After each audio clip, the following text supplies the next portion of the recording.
The FCRA case that dropped the hammer. Hi, this is Consumer Protection Attorney Bill Clanton. I'm here to talk about the Hammer case out of the Fifth Circuit. This is a Fair Credit Reporting Act case in the Fifth Circuit from September of 2020. I've got it here. I've got some notes on it I'll be reading from. Factual background on this is Scott Hammer got a credit card from Capital One Bank in 2010. He paid on it on time every month. Till 2017, until at least 2017. But in 2017, he noticed that Equifax, Experian, and TransUnion had stopped reporting the Capital One account on his credit report. Capital One told Mr. Hammer that it was reporting the status to each credit reporting agency, but the credit reporting agencies were not putting it onto his credit report. Now, he disputed it with Equifax, Experian, and TransUnion. TransUnion began to re-report it, so he redisputed with Equifax and Experian, and Equifax added the Capital One account back to his report, but within a week, Equifax removed it again. Hammer was harmed. His credit score fell as a result of losing a positive trade line from his report, and he was denied a credit card, rejected for a mortgage, and offered a high interest rate on another mortgage.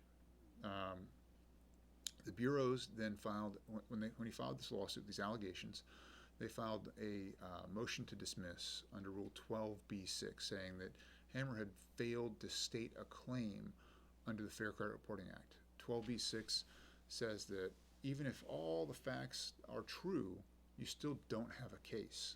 It's a common tactic by defendants in cases in federal court, especially these fair credit cases, where they'll say that even if we did or didn't do all the things that the plaintiff alleges, there is no case here and the case should be dismissed.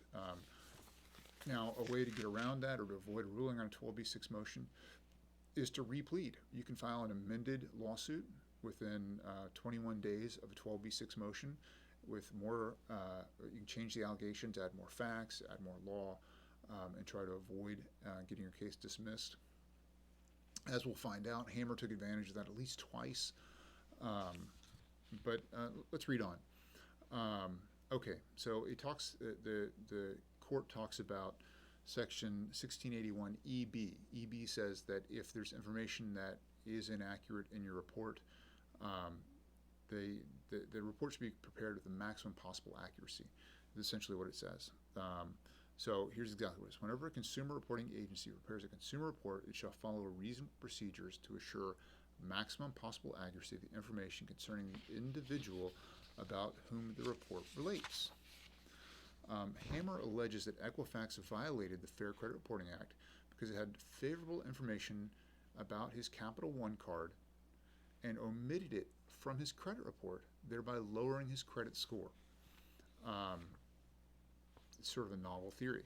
Now, the Fifth Circuit said our case law does not support this reading of EB. A credit report does not become inaccurate whenever there is an omission, but only when an omission renders the report misleading in such a way and to such an extent that it can be expected to adversely affect credit decisions. Businesses relying on credit reports have no reason to believe that a credit report contains all relevant information about a consumer. That's kind of a hard pill to swallow. I mean, businesses rely on credit reports in granting credit. If they'll believe everything on there, and they would wonder, I mean, if you were going for a loan and saying, but there's all this great information about me, it's just not on my credit report, the person you're asking for credit from would think you're crazy. Either way, that's what the court says. Hammer claims defendants violated 1681I. 1681I says that a credit reporting agency has to investigate when you make a dispute. When you dispute information that you believe is inaccurate, they have to make an investigation of that information, of your dispute, and the information they're reporting, and get back to you. Okay, so that they say that provision allows consumers to dispute the completeness or accuracy of any item of information contained on a consumer's file, and requires the CRA, the credit reporting agency, to conduct a reasonable reinvestigation to determine whether the disputed information is accurate. If the disputed information is inaccurate, incomplete, or cannot be verified, the CRA must promptly modify or delete it. Okay, that's what the law says, and here's what the court says in applying this law to Mr. Hammer. While his Capital One account is an item in a credit file, Hammer did not dispute its accuracy or completeness. According to his complaint, he only disputed the missing account, stating the Capital One account should appear on his credit report. That is, he disputed the completeness of his credit report, not an item in that report. As a result, he did not trigger the credit reporting agency's obligation to investigate. It's a very fine parsing of the FCRA there. And then back to the EB complaint that they produced an inaccurate credit report. Here, Hammer alleges that Equifax failed to provide him the statutory notice when it reinserted the Capital One account into his credit report.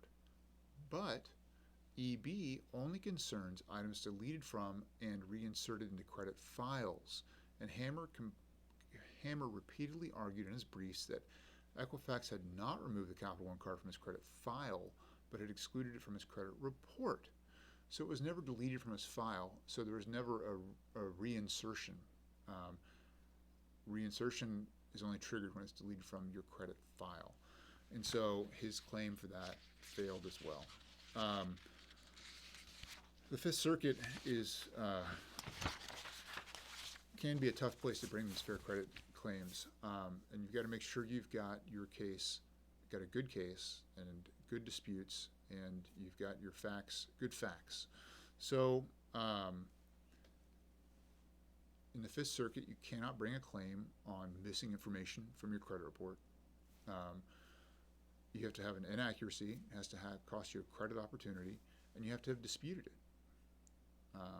So be on the lookout. Disputing information that is not in your credit report, that is accurate, is a risky way to bring in a fair credit case. I hope you've learned something from going over this case with me. I'm happy to talk to you about it and any more, answer any questions you have in the comments. Thank you for watching this video, and please consider subscribing. Thanks.